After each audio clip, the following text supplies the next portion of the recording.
whirlwind of political events have rocked the nation this summer. Let's start with President Biden. All he needed to do was deliver a repeat performance of his State of the Union address. Instead, he stammered, stumbled, and played straight into the Democrats' worst fears. With fewer than 5 months to November, Biden's halting performance at the debate had reignited concerns about his ability to defeat Donald Trump again this November. Democrats have become in a frenzy. Democrats are in a frenzy, with some even calling for Biden to drop out of the race. Biden stumbles on key issues like the economy and health initiatives, left many questioning his fitness for office. Trump, on the other hand, got away with telling over 28 lies on the debate stage. Meanwhile, the Supreme Court delivered a bombshell ruling, granting Trump presidential immunity for actions taken during his efforts to subvert the 2020 election. This decision thrown a wrench into the prosecution efforts, sending shockwaves through the legal and political communities.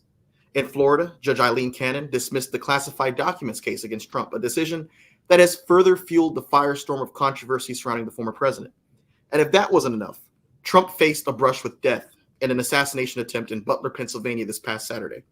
Thankfully, the attempt failed, but the incident has added a new layer of drama to an already volatile election season. Yesterday, the Republican National Convention kicked off with a major surprise. Trump's new vice presidential candidate, running mate, Ohio Senator J.D. Vance.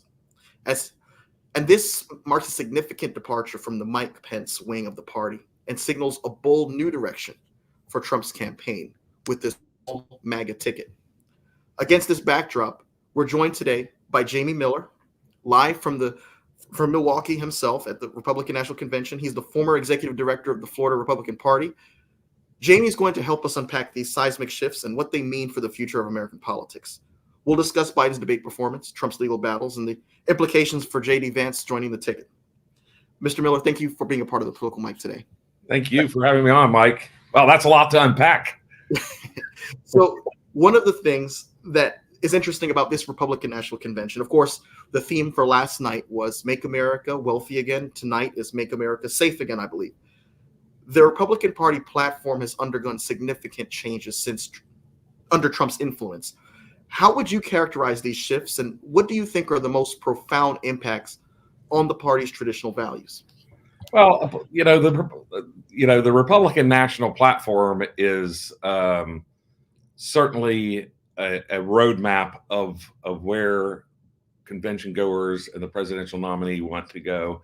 Of course, the making of the sausage is much more difficult. It's not even within a party. It's not, you see this in the Democratic Party now.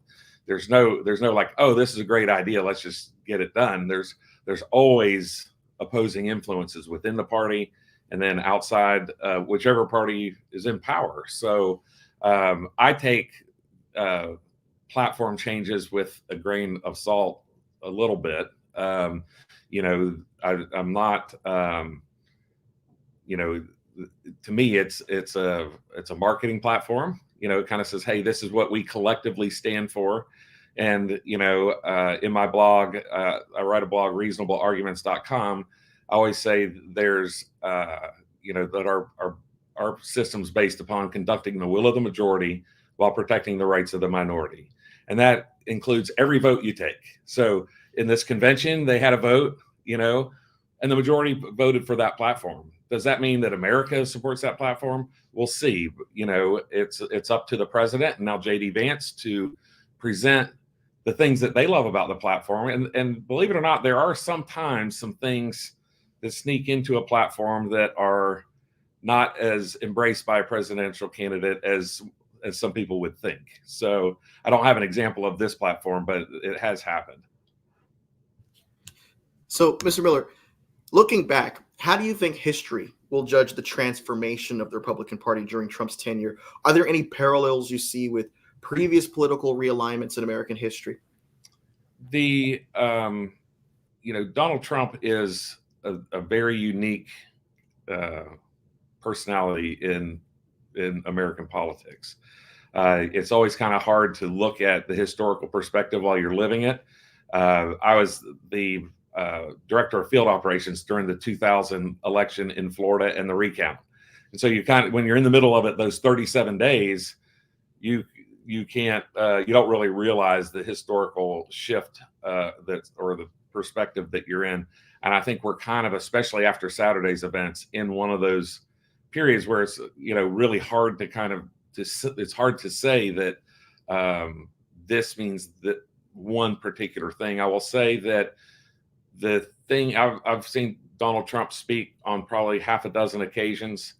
And the one thing that I saw last night about his public appearance, he did not speak about his public appearance at the Republican National Convention, was he seemed a little bit more humble, a little bit more emotional, and a little bit more personable.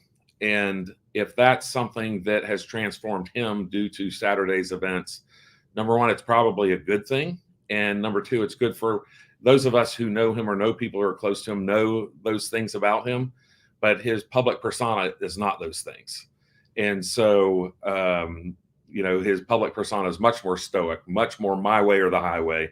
And if the events of Saturday have changed that just a little bit among a very few voters in the right places, it might make a difference in November.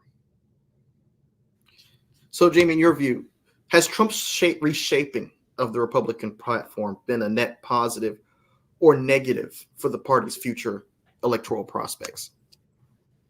One is in charge of the party until they're not, right? And so you could say the same thing about, Reagan's tenure at the top of the party, the Bushes, over their, 16 or so years where they were at the top. And of course, Trump is going to have his thumb on the scale for the way he wants to take the country. I think we'll learn a lot more during this convention from people who, the way he's presenting. Last night's speakers were, I thought, very good and inclusive. And those are, the Republican Party, I've always been a big tent Republican. And our leaders of the party haven't always carried that banner. And I think after Monday night, that's one of the transformations you see, is that there's not one wing of the party that's going to control the rest. I think Donald Trump is going to take a lot of voices. He wants to build the tent, increase the voices that are heard within the party. And like I said earlier, even within the party, conduct the will of the majority, protect the rights of the minority. So I think that's one big thing you're going to see from Donald Trump in this election is kind of just expanding and being much more inclusive than it has appeared that some have been in the past. And your thoughts on the choice of J.D. Vance of Ohio, a man who's been in the Senate for 18 months, someone who is on record for saying very vicious things about Donald Trump in 2016. Of course, he said, look, I was proven wrong. Donald Trump's presidency was something that I truly resonate with. And he said he takes back his words. Is the Trump-Vance ticket something that you think will be a repudiation of free market conservatism, a break away from the Bush, Mitt Romney, John McCain era of politics completely? Or something, or a ticket that I disagree that Trump is turning his back on what you call heritage. People have started calling it the heritage Republicans, right? So, the Bush, the Reagans, the folks who've been around a long time. Certainly, there's a time in politics to kind of pass the baton, and both parties are kind of facing that moment. Democrats have Chuck Schumer, Nancy Pelosi, and Hakeem Jeffries is the younger one that Nancy Pelosi has passed the baton to. But you could see it after the debate, it really became, Nancy Pelosi's voice was heard every bit as loud as Hakeem Jeffries. There's those folks are Republicans have that same issue. And it seems like Trump is like, hey, this is where we want to go as a party. I think that that is a compassionate a lot of people look at MAGA as this knuckle dragging, oh, the right wing, oh, and it's not. It's a compassionate form of governing and an inclusive form of governing. I think it's a good thing. It will morph and continue to change as more leaders and younger leaders get more and more, their voices are heard more and more. So let's unpack that. You mentioned the compassionate conservatism, and it brought me back to the election you brought up a few minutes ago, the election of 2000 with George W. Bush. There are those who would say, look, J.D. Vance's position on abortion is just too extreme to even consider the word compassionate when we're talking about his candidacy for vice president and what he adds to the ticket.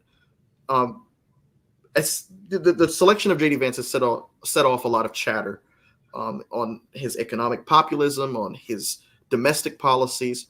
What do you say to those that say, well, this is a gift for the Democratic Party because now they've got two complete MAGA candidates on one side of the ticket, and this would not help them reach other demographics that previously may have been more difficult for them to reach?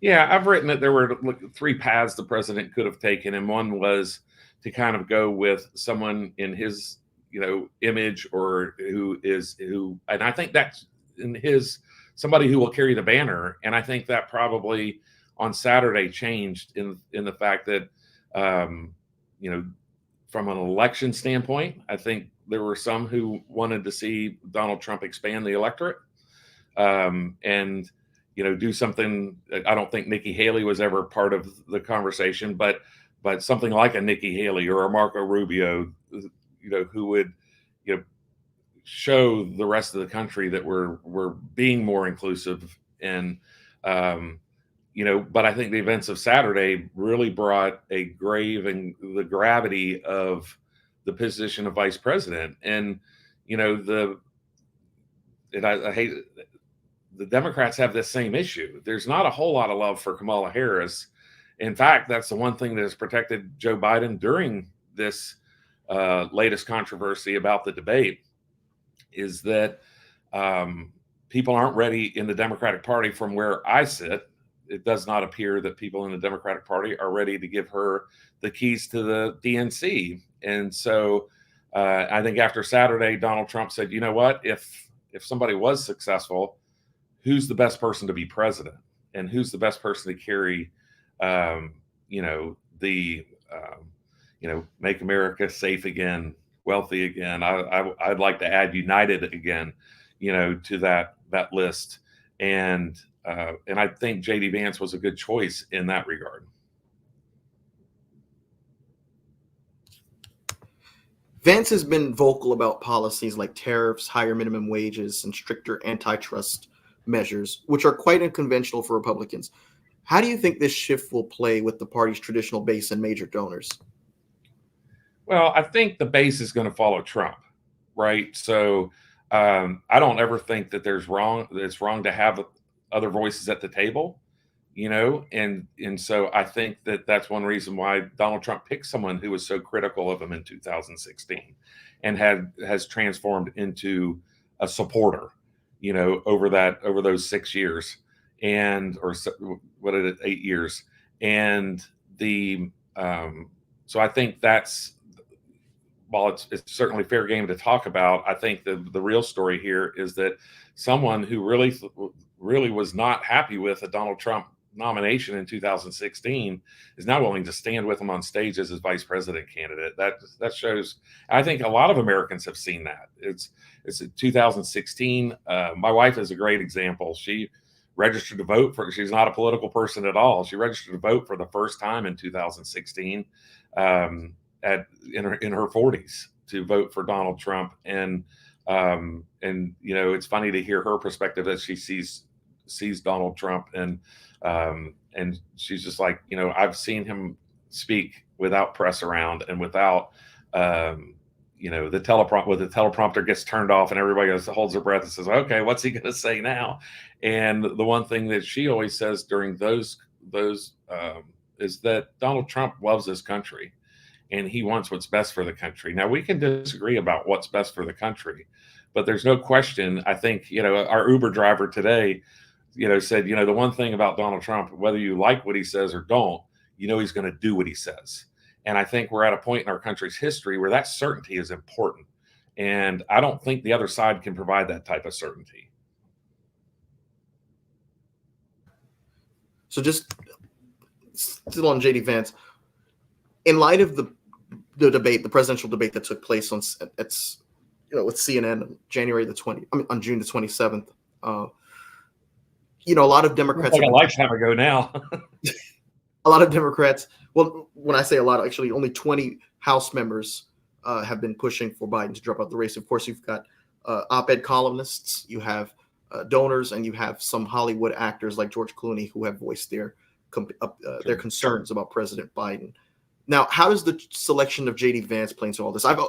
Just on a side note, I've been of the opinion that I knew JD Vance was going to be the nominee because I felt as if the summer had went so politically beneficial for Trump, and you take into consideration the Supreme Court ruling on immunity, Judge Eileen Cannon's decision to throw out the classified documents case. There just seemed to be a high on Trump's side of the ledger, that I felt that a certain degree of confidence went into this decision, in addition to the fact that this is someone who's intentional about not having someone like a Mike Pence, someone who's going to be hesitant to overturn the presidential election if push comes to shove, someone who's going to be loyal to him completely and 100%, more than the Constitution. Those were the considerations that I've made in calculating that I thought it was going to be JD Vance. Out of the three choices that the press kept pushing, Rubio, Burgum, or JD Vance, I thought JD Vance was a break away from the kind of Republican that can talk marginal tax rates with Mitch McConnell over the phone. I thought that Donald Trump appreciated loyalty above all else. The selection of JD Vance, how do you think that plays into Trump's summer so far and the Democrats seeming to be still recovering from the debate that took place in June? I'm an elections expert, right? So it's, my goal is always to win. And so I thought it would be better to expand the electorate with somebody like Senator Marco Rubio. Just from a pure election standpoint, I thought Marco Rubio might bring a little bit more in places like Arizona to secure them. But Arizona and Nevada look like they've fallen in line, And the one thing that JD Vance is, and I haven't learned tons about him. There's still a lot more studying to go but there's the one thing that I know about him is that, he seems to appeal to the workers of the Midwest and, Western Pennsylvania, Wisconsin, Minnesota, Michigan. And so while, on the base, on the 30,000 foot level, Marco Rubio might have looked like the better candidate to expand the electorate. JD Vance actually does expand the electorate where Trump needs to expand the electorate. I mean, any one of those states go to Donald Trump, assuming that the Sun Belt stays, which it looks pretty safe. Georgia, is still outside the margin of error, but I think it's +5 or so. And but Arizona, Nevada, North Carolina seem to be getting out of reach for Biden, and it starts to become a math problem. It starts to become a budget problem. Where do you spend your funds to try to, either win or hold on? And Joe Biden looks more and more like he's going to have to hold on in a place like New Hampshire. Little old New Hampshire with whatever 800,000 voters could be the determining factor in this election. So certainly, if Biden's able to hold, kind of that the Rust Belt, as we like to refer to some of those states. But so I don't think that it is just purely that JD Vance is loyal to Donald Trump. I think there is, some level of electoral strategy there as well. But I think that the events of Saturday, Donald Trump really, I think, the gravity of Saturday weighed on the decision, and he wanted somebody who was going to be prepared to be president should somebody be more successful. Now, when nominees usually choose vice presidential running mates, to your point, they usually look for the demographic advantage or geographical advantage. And that was part of why I had wanted a different candidate for vice president for the Democratic Party back in 2020, because I thought that for Kamala Harris, I thought the state of California was going blue no matter what. And I didn't think that she was in the Senate long enough to really establish a certain lane in the Democratic Party to really reach out to a certain group of voters. Now, folks would say, look, African American support beg to differ. I think that African American support was already in the bag for Biden, especially after South Carolina. But that's just my view. Usually in American history, we do have examples of the eventual vice presidential nominee saying things or doing things that are antagonistic to their running mate. You had Lyndon Johnson, in the heels of the Democratic primary, the Democratic National Convention in Los Angeles in 1960, spreading news that John F. Kennedy was an invalid, that he had Addison's disease. You fast forward to 1980, and you had George H.W. Bush criticizing Reagan's voodoo economics. And then you fast forward to 2020, and you have Kamala Harris, senator from California, the debate stage, going straight for the jugular at Biden on an issue that was at the time at least 40 years old, busing. J.D. Vance's criticisms, though, seem to be more vicious than any of those kinds of precedents.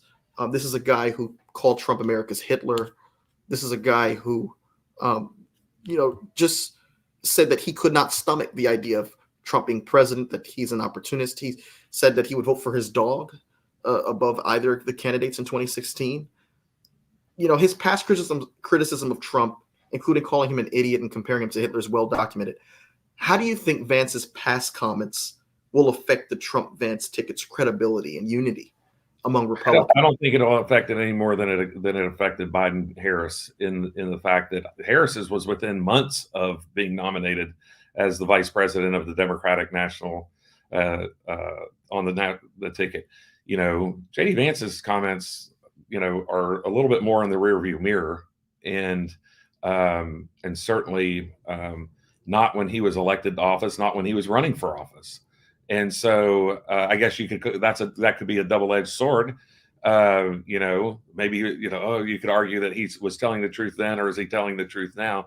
But the truth of the matter is that he brings a group of people to the ticket who, if they cross over and are willing to be part of the ticket that or vote for Trump Vance in those swing states, that it's could turn out to be a big election night for Trump Vance. On the Supreme Court immunity ruling, Mr. Miller, what are your opinions about this ruling and the potential precedent that it sets? You go back to, Nixon versus Fitzgerald, and fast forward to the Clinton versus Jones case. We have, it seems, blatant blanket immunity given to the president of the United States. It's unfortunate. I think it's unfortunate that Democrats put the U.S. Supreme Court in this position.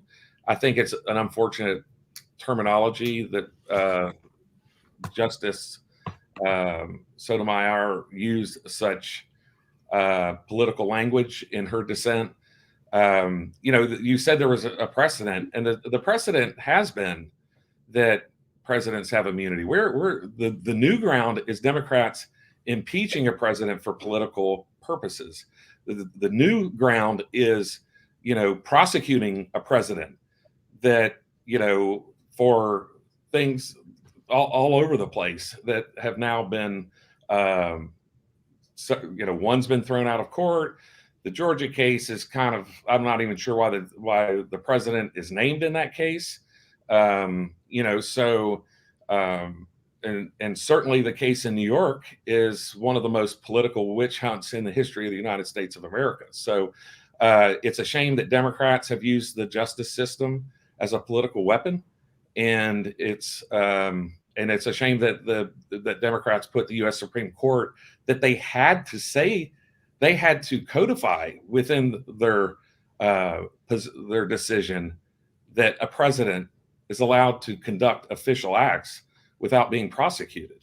That's always been. And to say that this allows a a president to be king, and the people who are out there saying that a president can call out SEAL Team 6 and have a political opponent assassinated, of course that's not official presidential duties covered by this U.S. Supreme Court case.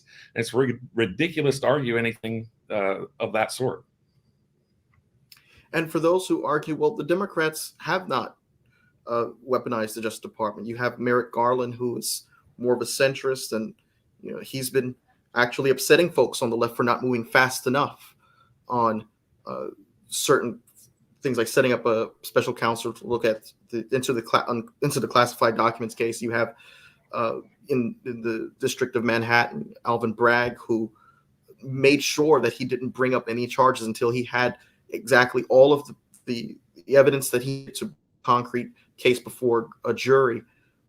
What do you say to those who say, well, the Democrats have been playing it by the book, and while they have put the Supreme Court in this position that they did because Justice Ginsburg did not step down when Obama was president, and that opened the door for there to be Democrats haven't been playing it by the book. They tried to rewrite the book, and the U.S. Supreme Court stepped in and said that enough is enough. So, I don't think anybody with a would look at what's been going on, the political prosecutions of Donald Trump, and say that anybody's been playing it by the book.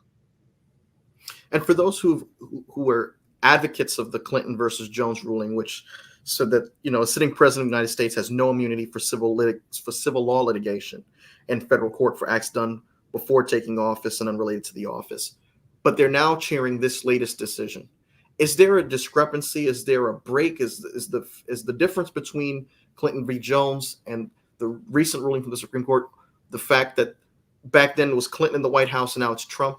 Or is there we didn't have social media back then, but I actually supported President Clinton in the Jones case because I felt it's trivial to. I mean, I thought it would open up Pandora's box, and a president of the United States, while he may need to face civil litigation after he's out of office, but while somebody's president of the United States, they should have some level of, hey, I've got a big job to focus on, and I shouldn't be have political lawsuits that are coming at me from especially civil litigation.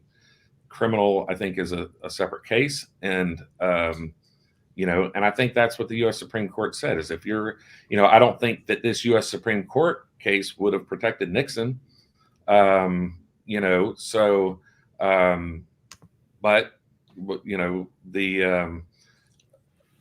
because the things that Nixon was accused of and finally resigned about were outside the scope of his presidential duties.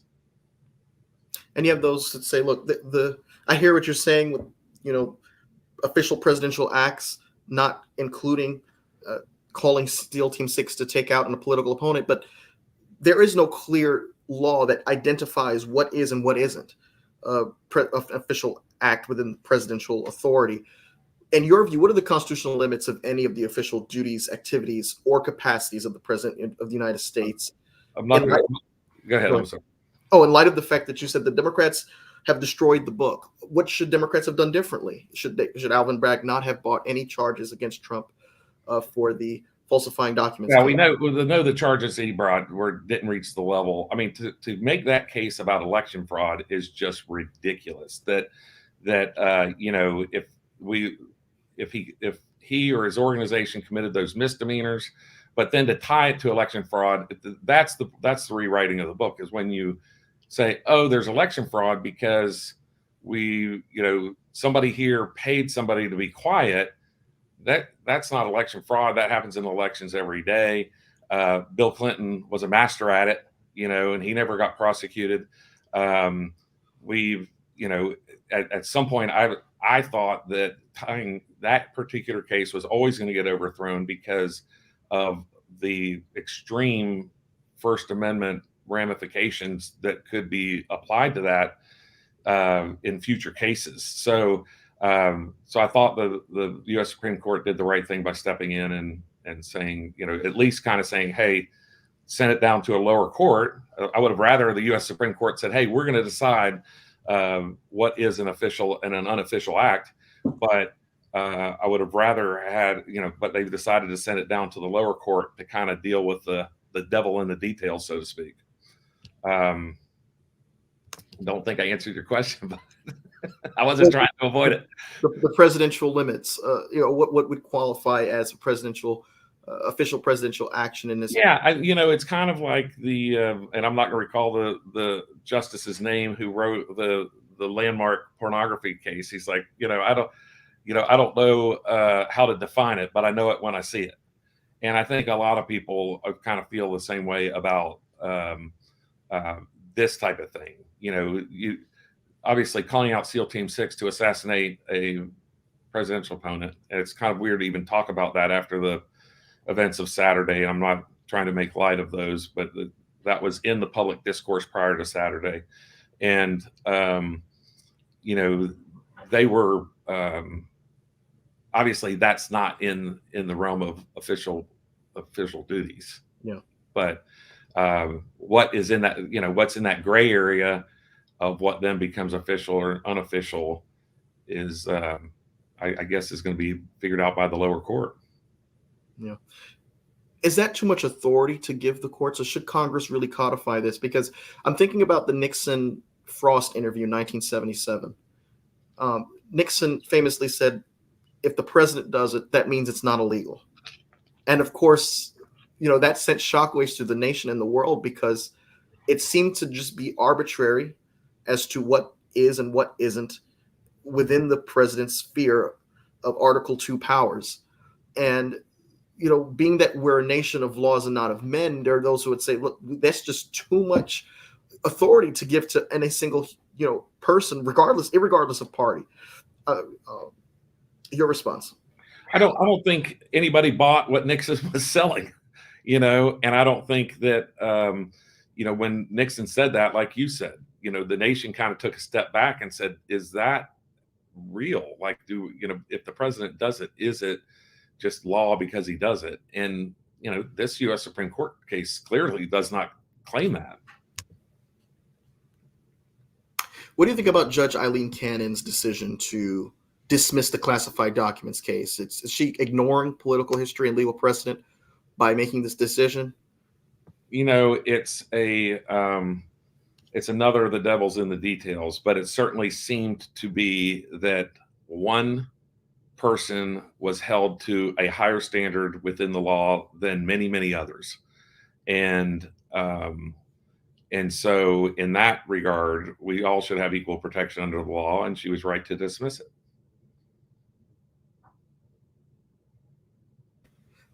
Do you think that the specific charges of classified documents, do you think that didn't rise to the level of even bringing this, the much scrutiny that it's received on the national level? Well, you don't know what to believe, and I'm not going to try to state facts that I'm not positive are facts, but certainly there have been arguments that when the FBI came in and put papers on the floor, and then they put things across them that said classified and took pictures of them, and some of those documents turned out not to be classified or not. I don't, there's some question as to whether or not he still had the clearances to hold those documents. So I don't know. I would rather have, the government have the documents that the government wants to have, regardless of who has them. It seems like a lot of people have made that mistake. And Donald Trump is one of those who, when he believes he's right, he stands up for what he believes. And this was just another case of Donald Trump standing up for what he believed was right. So when Judge Eileen Cannon, we have a judge saying the charges don't stick, but everyone expects it to get reversed on appeal. How does this move by Judge Cannon play into the broader strategy, in your view, to delay and possibly derail the trial altogether? What's the end game here? I don't think it does get it. I don't know that I buy into that a majority of people believe it will get reversed on appeal. I know that there's probably some voices out there who believe it will be reversed on appeal, but I don't believe that it will. And the implications of what this decision has on the idea of an impartial court. Is this just partisan loyalty on display, or do you think there's something more systemic happening in our courts? I think she created an equal protection under the law, um, you know, and she looked at Jack Smith was illegally appointed and illegally funded, is what she said in her 93-page document. And so if now those others who funded him and appointed him have to go prove that it wasn't illegally, because now we have a court in our land saying that he was illegally appointed and illegally funded. And so I don't think that that gets reversed. I don't think that I think this case will go away, and regardless of whether President Trump wins or loses the election in November. Do you agree with her assessment that he was illegally funded? I'm not a lawyer. I'm a campaign guy, so I'll try to avoid that question. So I think she made a good argument in her decision, in her written decision, and it certainly appears from what she's written that he was. In the aftermath of Saturday's tragic incident, what could have been a national disaster, you have Republicans actually criticizing Democrats for what took place, saying that because they've engaged in rhetoric by calling Donald Trump an existential threat to our democracy, that this contributed in what we saw that took place in Trump's recent brush with death. Do you agree with that assessment? And if so, I do agree with it. And it's, Maxine Waters says, I wish I could take Donald Trump out. Joe Biden, 5 days before the assassination attempt, said, bullseye is on Donald Trump. There are numerous examples of Democrats taking their language too far and too violent and creating an atmosphere in our country that somebody felt like they had the green light to try to take a shot at the former president of the United States. And Democrats have to have some culpability in creating this environment of just violence. The truth of the matter is Democrats have had a long history of violence. Going back to 1960, I write about this in my blog, reasonablearguments.com as well. Campus violence seems to always occur not always, but always they seem to occur at higher levels across the country, more coordinated in presidential election years. Not every presidential election year, but a lot of them.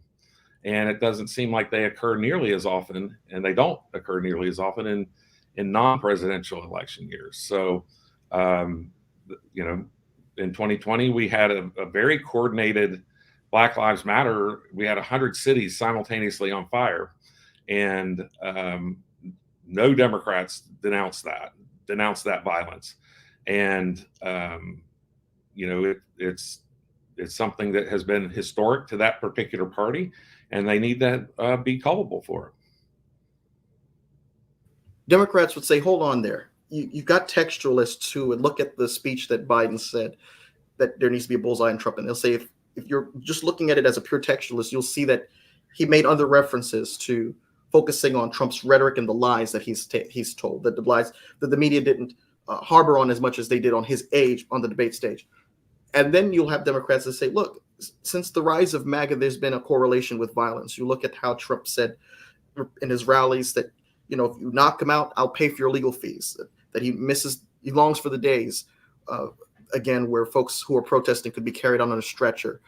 On January the 6th, he said, fight like hell, otherwise you won't have a country anymore. Representative Bo Brooks said, on January the 6th, today's the day American patriots start taking names and kicking ass. You have, in 2016, Donald Trump said, in response to the possibility that Hillary Clinton could get a Supreme Court and federal judicial court nominations, that maybe the Second Amendment people can do something about that. And then you have Kyle Rittenhouse, who's gotten stardom and praise from those primarily on the right for killing 2 protesters who were in solidarity with Black Lives Matter in Kenosha, Wisconsin. What do you say to those that say it's not the Democrats, but it's the Republicans who have encouraged and actually entertained political violence? And that's what's culminated in what we experienced this past Saturday. Well, my blog's called Reasonable Arguments. I think everybody can lower the political rhetoric for sure. But we could do this all day long with, Barack Obama said, "Oh, they bring a knife, we'll bring a gun." It's not it's constantly, everybody needs to realize the gravity of their words. These are important people saying important things, and they shouldn't allow social media and the desire for clicks and likes to dictate their rhetoric. And I think that has happened. And I do believe it's happened more I don't have empirical data, but I do think it has happened more historically in the Democratic Party, and it has happened more recently in the Democratic Party. And the Democratic Party has had they have had a bullseye on Donald Trump for a long time. I mean, there has been this, and they have been solely focused on this hatred of Donald Trump, creating this feeling of hatred within the country for Donald Trump as a political narrative to gain election wins. And so I think that I'll stand by my comment that I think that Democrats are more at fault, and they have created this atmosphere where, because they put one person on the pedestal to try to that is the target of their hate. If we don't have a Donald Trump victory in November, do you think that it's likely that a repeat event like January the 6th could happen again, or an event that took place in Michigan against the sitting governor Gretchen Whitmer, or an event that took place against, for instance, Nancy Pelosi's husband? Do you think that that's more likely to happen if Donald Trump doesn't win this November? I think we saw a fundamental change in our modern day politics Saturday. And so I do not think you will ever see that again this election. I think that from what I saw just from Donald Trump's face last night, there was a level of humbleness and humility and emotion that I don't think the country has seen before. And of course, we need to have free, fair, and transparent elections. There's some states that don't, whether they are fraudulent elections or not. There are states that in 2020, Pennsylvania in particular, with their mail-in ballots, they were not free, fair, and transparent. And that was a problem. And there were people who felt, I think rightfully so. I mean, even now, the polling's incredible. It's something like 40-something% believe that 2020 was a fraudulent election. And that's higher than Joe Biden's approval rating. And so it's, I believe that election fraud is finite. I believe that it's generally consolidated amongst a few people in precincts, or if it occurs. But I think there's some things that we can do as a country to prove to the rest of the world that the right person is elected president. I think we should live stream everywhere ballots are stored, distributed, voted, collected, counted, and canvassed. We should live stream all that. There's no reason why, somebody in Sarasota, Florida, where I'm from, shouldn't be able to look at somebody casting their ballot in Portland, Oregon, and determining that, hey, listen, there's in that precinct, 110 people walked in and only 110 votes were cast. And Democrats, every time Republicans put up reasonable elections, they're like, oh, election fraud. We're trying to deny, they'll say Republicans are trying to deny people the right to vote. And I think that is a travesty of our system right now. And I wish January 6th had not happened, just like I think every other American. But I do know that people who were there felt like they were not heard. And I think that was kind of a lot of what we saw in the Black Lives Matter movement, people who felt like they weren't heard. And so, for some reason, people want to turn a blind eye to the violence that occurred in one protest and want to hold people to a different standard on the other. for those watching who may be Black Lives Matter supporters, what they say, look, say what you will about those who got out of hand, but overall, the protesting, especially after the George Floyd incident, was pretty much nonviolent, non-confrontational. And on the other hand, we did not storm a state or national or the federal capitol, but it seems like they're still trying to draw an equivalency between the two, despite the fact that one group didn't resort to such drastic measures. You had one group that was literally calling for the hanging of the former vice president. Black Lives Matter were just protesting to get literally the knee of police officers off of African Americans' necks. What do you say to that criticism? I would say that they're a little naive to the facts. We had 100 American cities simultaneously on fire, and that's not nonviolent. And while I support what I believe, my understanding of what Black Lives, I support in police reform, and I support fairness. I believe in conducting the will of the majority and protecting the rights of the minority. And I believe in everybody being treated equally under the law. And I understand that people were protesting because they didn't feel like that was the case. And if that's not the case, we need to correct it where it's not. And it's funny because you take out the words federal building, which federal buildings were abused in some places with Black Lives Matter. But if you take out federal and state buildings, exactly what you said as a defense for Black Lives Matter is what some people on the right would say about the January 6th protests. So I think, and one thing is that we're not taking the time to listen to each other and really try to understand how we're not being heard. And that's one reason why I'm on your program today, is not only to be heard, but to listen. And earlier you alluded to the fact that you want more transparency in our state elections. What are some of the standards, in addition to what you've already alluded to, that you think should be implemented, and who should get to say whether an election is declared free and fair? We had, I believe, Christopher Krebs, a Republican appointee, who said that the 2020 election was the cleanest in U.S. history, that it was the most efficiently done in U.S. history. Yet you have a lot of folks on his side of the aisle that beg to differ. Well, you have a problem when you have the appearance of a Green Bay, Wisconsin, or Fulton County, Georgia, where everybody else in the state gets the election results to the state's election official. In Florida, it's the Secretary of State, in a timely manner. And you have these pockets that don't do that. And, the question is why?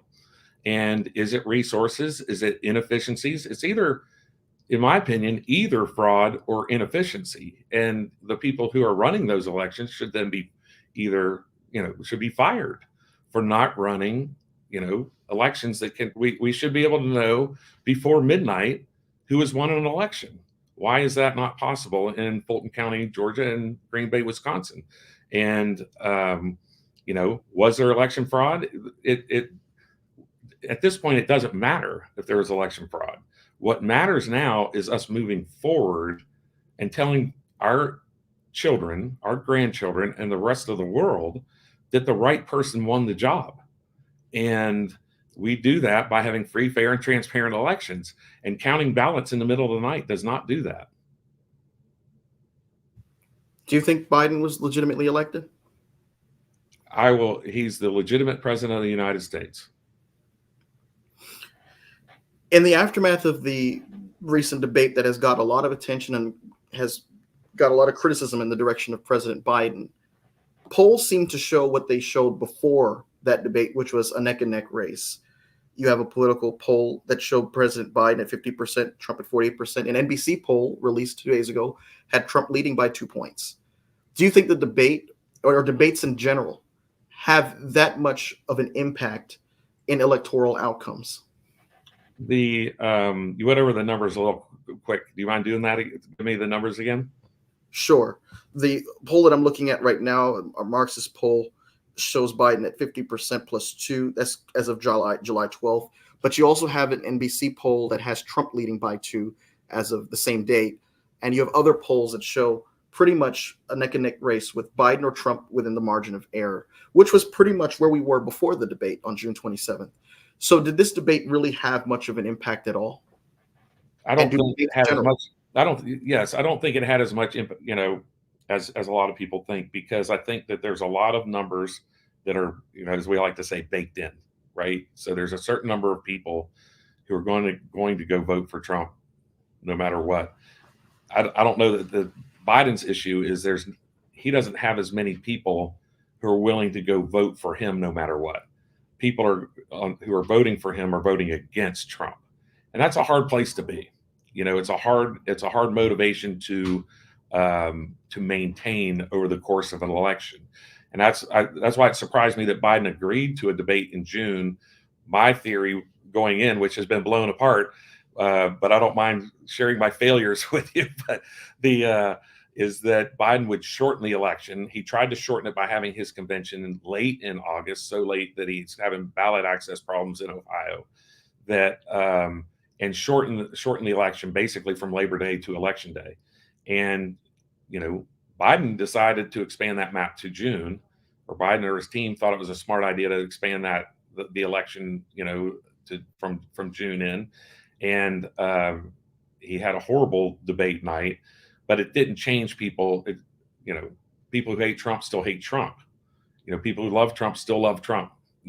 And so I think that Biden certainly has a floor, and Trump has a ceiling. Now, the one thing that Trump does have, and what he did in 2016, was to get more people who were not registered, who agreed with him, to go register to vote, a lot like Barack Obama did in 2008, get people to register to vote and then turn them out to vote. And I think that is Trump's potential advantage in 2024, an advantage that Joe Biden does not have. If Trump doesn't capture that advantage, then I think we're looking at, again, another, looking at 6 states probably separated by 35 or 40,000 votes. Flip a coin, see who won the most of them. So I know we're early in the convention. I know that there've been a few speakers, including Governor Glenn Youngkin. You had Kristi Noem, the governor of South Dakota, and you also had Senator Tim Scott as some of the keynote speakers last night. In your view, who had the best moment so far in the convention, and who are you looking forward to hearing from the most as we look towards the remainder of this week? Yeah, the surprise was Congressman, I believe his name was Jones, Congressman Jones from Michigan. And when you have I also look at these from an electoral standpoint, right? Like, so I listen to the speeches about what they mean today, but you also look at somebody who takes advantage of their opportunity. And I thought he took advantage of his moment in time. He was sincere. He was very driven and dynamic. And so I didn't really know or follow him before, but I immediately pulled out my X or Twitter, whatever we call it these days, and said, this is a guy I'm gonna follow, because I liked what he had to say, and I liked how he said it, and I liked his sincerity. And so, so that was very good. Obviously, the moment of the night was when Donald Trump came on the floor and sat with his friends and family in the stands. And in fact, I will go to my wife, and in my blog today, in fact, I included her Facebook post because it was just so heavy, really, because I'm a guest of the convention. I'm here with some delegates. I'm a former executive director of the state party. That doesn't always get you the best tickets. So so our seats were directly behind the president and his family, one level up. And I look over, and my wife is starting to cry. And I'm like, what's going on? And she's writing on Facebook. She goes, don't interrupt me. And she wrote in her Facebook post that, here I am looking at the back of this man's head. And just 48 hours earlier, somebody was trying to literally shoot it out. And like I said, she's not a political person, and she's here because I love this, and I love her, and she loves me, and she decided to come to the convention with me, and so and she was just she's like, this is a brave man, like to even how many of us would sit in a in a stadium that holds 15-20,000 people and have the back of your head exposed to thousands after what he went through just 48 hours before. And so it was really a moment of historic importance, I felt, for him to come out and show delegates that he was there, that he's with them, and he stood in the crowd, or was in the crowd to hear the final speeches of the night. So obviously tonight is a good number of people from Florida, including Governor Ron DeSantis and Senator Marco Rubio, and both who have aspired to ascend to the presidency themselves. Nikki Haley speaking tonight. I think that'll be the key speech tonight. And obviously everybody's looking, I think everybody's going to look forward to Trump on Thursday, the Trump speech on Thursday night. But I think JD Vance's speech on Wednesday night is going to also be very important for him to let not only the delegates in the convention know, but America know that his vision for America, should he be needed to lead it. And to your point about this past weekend's, what could have turned into a devastating tragedy this past weekend, you have Kimberly Cheadle, who is the director of the U.S. Secret Service, saying that the buck stops with her. She said that it was unacceptable and it's something that should not happen again. You have a lot of folks questioning how someone like this young man, Thomas Matthew Crooks, could have had a direct line to the president's head in the first place. I've been of the opinion that after the Kennedy assassination in '63, the Secret Service makes sure that every rooftop is swept. That whenever there's high rises or buildings in the vicinity of where the president's going to be, that those places are checked. And so there are a lot of people who are calling for there to be drastic measures taken to improve the Secret Service's ability to detect and catch anyone else who would resort to something as evil as this. What are your thoughts about that? Do you think that there should be more accountability, or do you think that the Secret Service just has to make, I guess, a little bit more minor changes because they're already an effective agency? To say that this shouldn't happen again is an understatement. This must not happen again. Must never happen to any presidential candidate. I have been an advocate for Robert F. Kennedy to receive full Secret Service protection, which he finally, President Biden finally gave him, I think either today or yesterday. You're talking about a man whose father was assassinated, his uncle was assassinated, and Biden's administration would not give him Secret Service protection. And that is indicative of a failure in leadership all the way to the top, all the way to the president. And I think they will protect the Secret Service director, just because if you don't protect her, you expose the president for his failures, because this goes all the way to the top. And the Robert F. Kennedy decision that wasn't made until there was an actual attempt on the life of a presidential candidate. There's so many failures, and it's unspeakable that this person, who's the head of the Secret Service, is not taking responsibility for her actions. Saying you're responsible is not being responsible. The only responsible action she can take is to resign, and resign immediately. This is a complete failure of the Secret Service. There's no reason for that rooftop, as you said, to not be covered, and with clear line of sight to the stage. And it's the only course of action. She must either resign or President Biden must fire her. And those are the only two courses of action I think the American people will accept, because of the gravity of this failure. I mean, the fact that we are now, on Twitter, the whole thing is these computer graphic designs of how he turns his head, and the 3 bullets just happen to whiz by him. One just nicking or clipping his ear. Is that and it's unspeakable. It's unspeakable that she has not resigned yet. And of course, their folks have been making parallels to Donald Trump to other presidential candidates and former presidents who have been targets of assassination attempts. Ronald Reagan in 1981. You had George Wallace in 1972.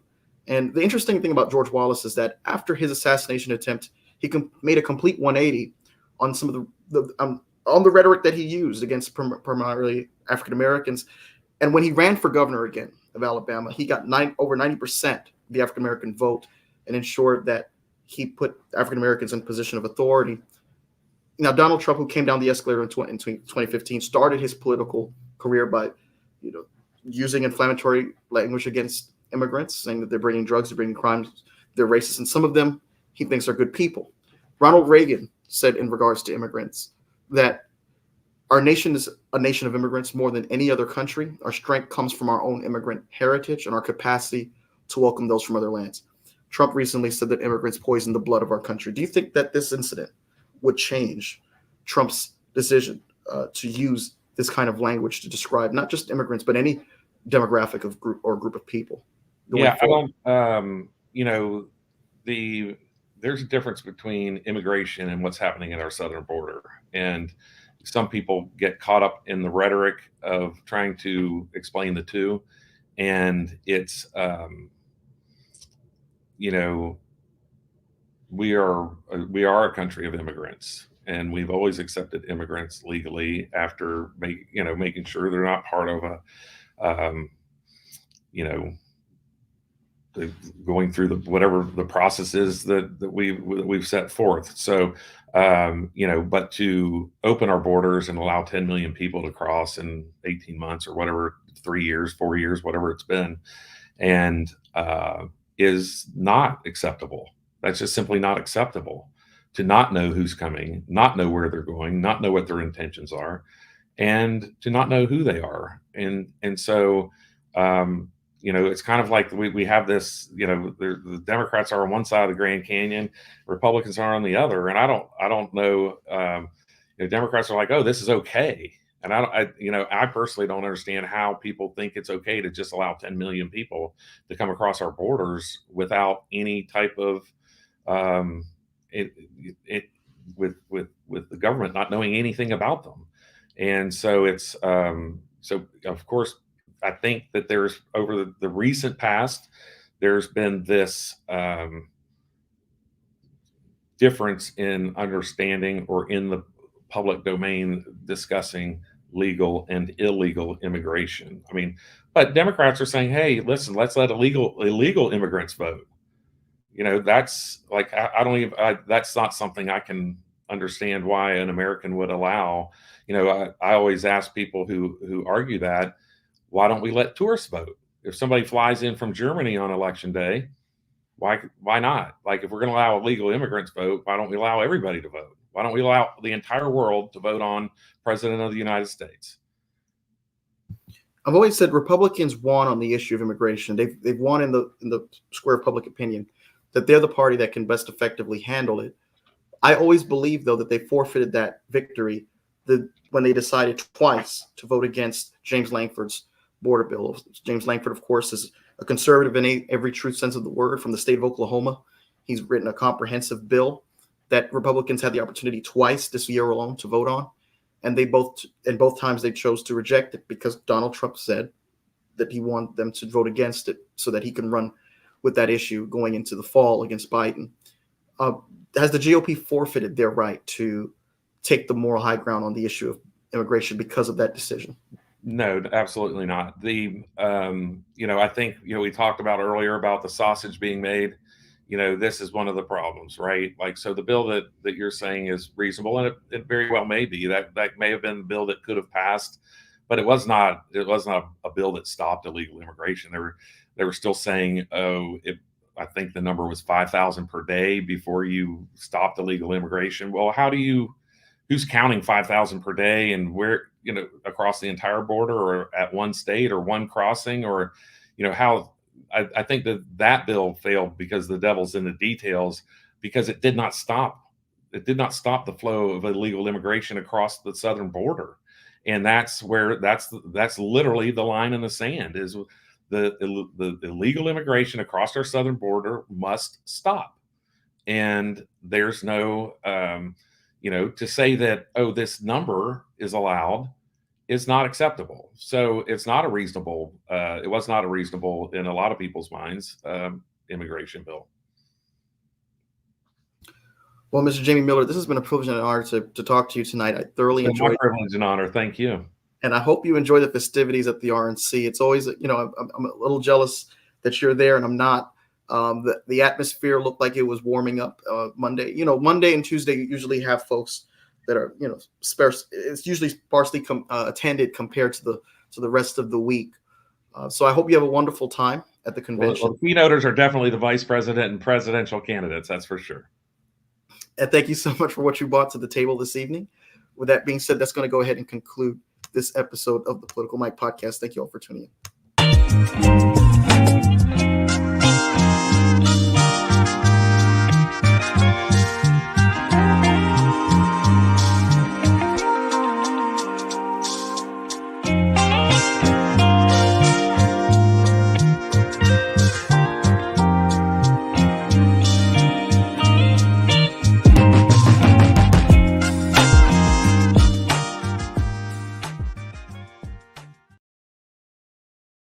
Hi, it's Mike Taylor, the host of the Political Mike Podcast.